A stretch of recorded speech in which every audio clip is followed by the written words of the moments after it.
अभ्यास 4वीं रचनाएं में आज हम देखेंगे आपका है अपनी अभ्यास पुस्तिका पर एक 60 अंश का कोण बनाकर पट्टी प्रकार की सहायता से उसे समद्विभाजित कीजिए। रचनाएं में अभ्यास 4वीं है आपका और उसमें क्या है, दिए हुए कोण को क्या करना है, समद्विभाजित करना है।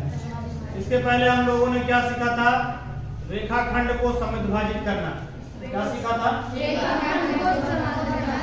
दिए हुए रेखाखंड को समद्विभाजित करना सीखे थे हम।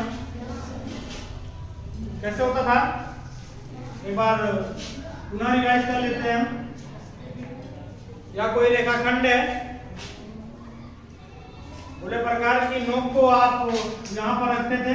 गोला प्रकार, ये मान लीजिए हमारा ये गोला प्रकार है, ये गोले प्रकार की नोक है और ये आपकी पेंसिल की नोक है। गोले प्रकार की नोक को आप यहाँ पे रखते थे, आधे से ज्यादा क्या करते थे, दूरी लेते थे। कहने का मतलब है गोले प्रकार को ऐसे बढ़ा लेना होता है, यही होता है आधे से ज्यादा दूरी लेना। फिर एक चाप ऊपर लगाते थे और एक चाप नीचे। ये जो खींचा जा रहा है इससे इसको चाप बोलते हैं। जो ये प्रकार से इस तरह से ये लगा रहे हैं इसको क्या बोलते हैं, चाप बोलते हैं। पुनः यही क्रिया दोहराते हैं हम, कहां से, यहाँ से इस वाले बिंदु पर रखते हैं और एक चाप आप ऊपर लगाते हैं और एक चाप नीचे। इतना अंदाज के ये आप काटिएगा कि ये लगभग बीचों बीच में हो ताकि आपका कट जाए। जब ये कट जाता है तब आप क्या करते थे, पट्टी की सहायता से इन दोनों बिंदुओं को क्या करते थे, आप मिला देते थे। किसकी सहायता से, पट्टी की सहायता से, नहीं तो हाथ से नहीं मिलाइएगा। इसको पट्टी ऐसे रख करके दोनों को क्या करते थे, मिला देते थे। Very good. तो ये तो क्या है, ये है किसी दिए हुए रेखाखंड का समद्विभाजक।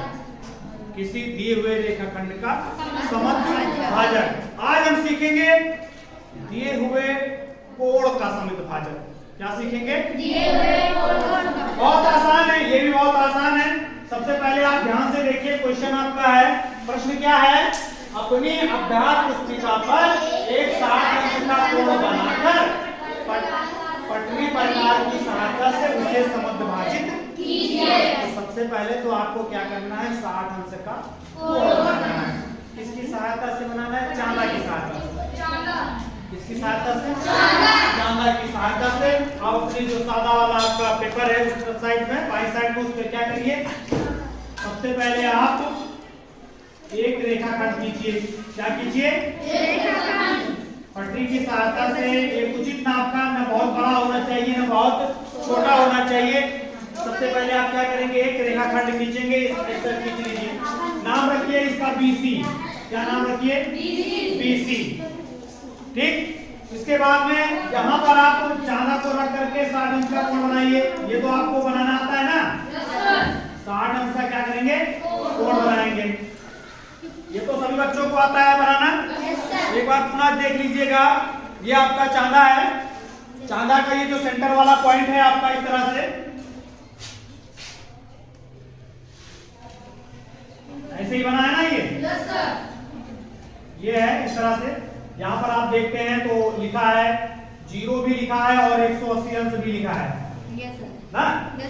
ये जो आपका बीच वाला पॉइंट है, इस वाले पॉइंट को क्या करना है, यहाँ पे रखना होता है। ठीक है ना। इसके बाद में ये जो आपको 0 इधर दिख रहा है, इस 0 वाले पॉइंट से ऐसे इसको सीध में कर लेना होता है। अब आप जितने अंश का भी कोण बनाना है, आपको ये 0 वाला पढ़ेंगे, ना कि उल्टा थोड़ी पढ़ेंगे आप, ये वाला पढ़ेंगे। जब इस साइड में बनाना होता है तब ये वाला पढ़ा जाता है, इधर वाला। ठीक है ना।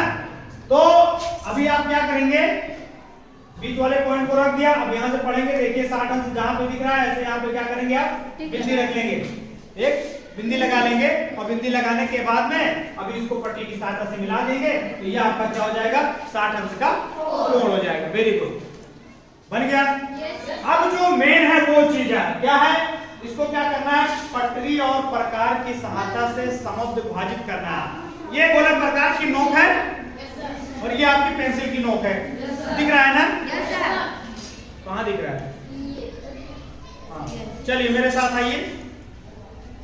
गोले प्रकार की नोक को यहाँ पे रखिएगा, यहाँ पर इस वाले पॉइंट पर रखिएगा, एकदम यहाँ पर इधर उधर नहीं होना चाहिए। और उचित त्रिज्या का मतलब यह है कि अब ये त्रिज्या किसे कहते हैं? ये जो आपका घटाते बढ़ाते हैं इसी को त्रिज्या बोलेंगे यहाँ पर। तो इसको क्या करना है ना, उचित त्रिज्या का, ऐसा नहीं पता लगा एकदम छोटा कर दिया और ऐसा भी नहीं कहना कि एकदम बड़ा कर लिया, बाहर चले गया, दोनों बातें हैं, ठीक है ना। तो इस तरह से उचित त्रिज्या का आपको क्या करना है, यहाँ पर गोले प्रकार की नोक को रखना है और उचित त्रिज्या का इस तरह से एक चाप आपको लगा देना है। ये जो आप खींचते हैं इसको चाप बोलते हैं, लगा दिए। गोला प्रकार आपको कई बार मैंने समझाया, गोले प्रकार को आपको ऐसे नहीं पकड़ना है, आप किसी को मारने पीटने नहीं जा रहे हैं। गोले प्रकार की ये मुंडी पकड़नी है आपको और उंगली की सहायता से इसको चलाना होता है, ठीक है ना। मैं कुछ बच्चों को देख रहा हूँ वो ऐसे पकड़े हुए हैं, ऐसे कैसे चलाओगे भाई, ये पकड़िए, ठीक है ना। ये गोले प्रकार की नोक को रखिए और प्यार से इसको घुमा दीजिए बस। चलिए वेरी गुड, इतना काम सबका हो गया।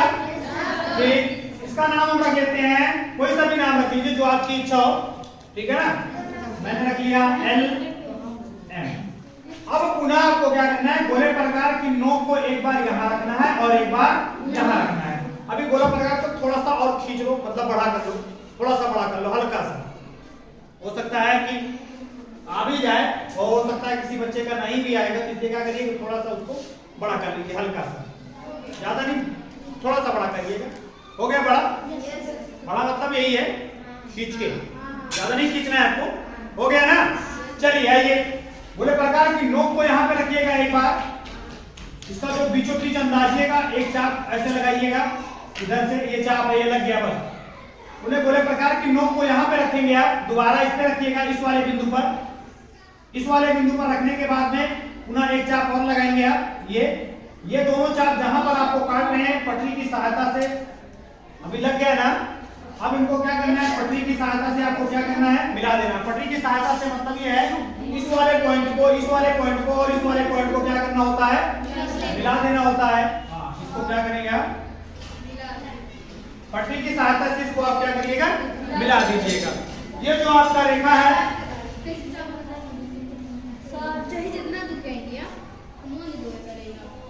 अच्छा इसका नाम रखिएगा आप, ए रखिएगा, ए यहाँ पर ए नाम रखिएगा, तभी आपका कोण एबीसी होगा। ए वाला एबीसी कितना था, ये 60 अंश था और ये आपका समविभाजक हो गया। हाँ जी, एक बार आप पुनः समझ लीजिएगा दोबारा से, बहुत फास्ट। सबसे पहले ये जब आपका रहेगा क्वेश्चन, आपका ये वाला है, इस वाले क्वेश्चन के लिए मैं बता रहा हूँ आपको। अपनी अभ्यास पुस्तिका पर एक 60 अंश का कोण बनाकर, किसी में 60 अंश की बजाय 45 अंश दिया गया है, ठीक है ना। तो नई पुरानी किताब की बात है, किसी किताब में 60 अंश है और किसी किताब में 45 अंश है। तो 45 अंश है तो आप 45 अंश का कोण बना लीजिएगा, और अगर 60 अंश है तो आप 60 अंश का कोण बना लीजिएगा। चांदा की सहायता से तो कोण बनाना बहुत आसान सा, आप जानते ही हैं। सबसे पहले आप क्या करते हैं, एक रेखाखंड खींचेंगे, क्या खींचेंगे आप, एक रेखाखंड खींचेंगे और रेखाखंड खींचने के बाद में 60 अंश का एक आप क्या बनाएंगे, कोण बनाएंगे। नाम रखिएगा, इस बीसी है और ये वाला आपका ये हो जाएगा, इस तरह से इसका नाम एबीसी हो जाएगा और ये कोण आपका कितना है, 60 अंश का, ठीक है। 60 अंश का बनाने के बाद में अभी क्या कह रहा है, बनाकर पटरी और प्रकार की सहायता से क्या करना है, इसको दो बराबर भागों में बांटना है, समविभाजित करना है। सम माने होता है बराबर और द्वि माने होता है दो, और भाजित माने होता है बांटना। कहने का मतलब है दो बराबर भागों में बांटना होगा आपको, ठीक है। तो सबसे पहले आप क्या करेंगे, गोले प्रकार की नोक को आप यहाँ पे रखिएगा और उचित त्रिज्या लीजिएगा और एक क्या करेंगे आप, चाप लगाएंगे। पुनः गोले प्रकार को थोड़ा सा बढ़ा लीजिएगा, हो सकता है कि बढ़ा ही लीजिएगा, ठीक है। गोले प्रकार की नोक को आप यहाँ पे रखेंगे, इसका कोई नाम रख लीजिएगा, दिस पी है और दिस क्यू है, कोई सा भी नाम आप रख सकते हैं, ठीक। रखने के बाद में गोले प्रकार की नोक को आप यहाँ पे रखेंगे, पुनः ऊपर की तरफ एक चाप लगाएंगे इस तरह से, इसमें अंतर नहीं होना है। पुनः इसी त्रिज्या का गोले प्रकार की नोक को अभी यहाँ पे रखिएगा, ये रखने के बाद में पुनः आप चाप लगाइएगा। ये दोनों चाप जहाँ काटेंगे पट्टी की सहायता से इस वाले बिंदु को और इस वाले बिंदु को क्या करेंगे आप, मिला देंगे। यही अभीष्ट कोण एबीसी का समद्विभाजक हो गया। इसका नाम आप रख दीजिए, कोई सा भी नाम आप रख लीजिए, दिस डी। ठीक है ना। रचना में आप क्या करेंगे, जो जो क्रिया आपने किया है उसी को लिखना होता है। सबसे पहले तो आपने क्या किया था कि 60 अंक का कोड बनाया था, तो इसको चाहे लिखो या ना लिखो क्योंकि ये तो दिया हुआ था एक्चुअल में, लेकिन कॉपी पे जब करेंगे तो करना पड़ता है। ठीक है। दूसरा जो आपने किया था, क्या किया था, शीर्ष, इसको शीर्ष बोलते हैं। इसको आपने केंद्र मान करके क्या किया था, उसी त्रिज्या का एक चाप लगाया था। ये दोनों चाप एक दूसरे को, एक जो आपका भुजा बीए है उसको कहां पे काट रहा है, बिंदु पी पर काट रहा है, और जो भुजा बीसी है उसको कहां पे काटा है, क्यू। ये नाम आपने अपनी तरफ से रखा है, आप कोई सा भी रखते हैं, जो भी रखते हैं वही लिखिएगा यहाँ पर। ठीक है ना। बीए को बिंदु पी पर और भुजा बीसी को कहां पर, क्यू पर काटता है। इसके बाद हमने क्या किया, उससे आधे से ज्यादा हमें पता है कि बढ़ा लीजिएगा, चाहे वो उसी नाप को रखिएगा। कभी कभी जब आपने बड़ा खींचा है तो नाप वाला नहीं हो सकता ना आए। ठीक है। तो आप क्या करेंगे कि गोले प्रकार को थोड़ा सा बढ़ा लेंगे, इसे PQ के आधे से अधिक की आपको त्रिज्या लेना है, जैसे कि आप समुद्रभाजक में करते थे रेखा करने के। आधे से ज्यादा आपको क्या लेना है, त्रिज्या लेना है। लेने के बाद में गोले प्रकार की नोक को एक बार P पे रख करके काट देना और एक बार Q पे रख करके आपको क्या करना है, काट देना है। ठीक है ना।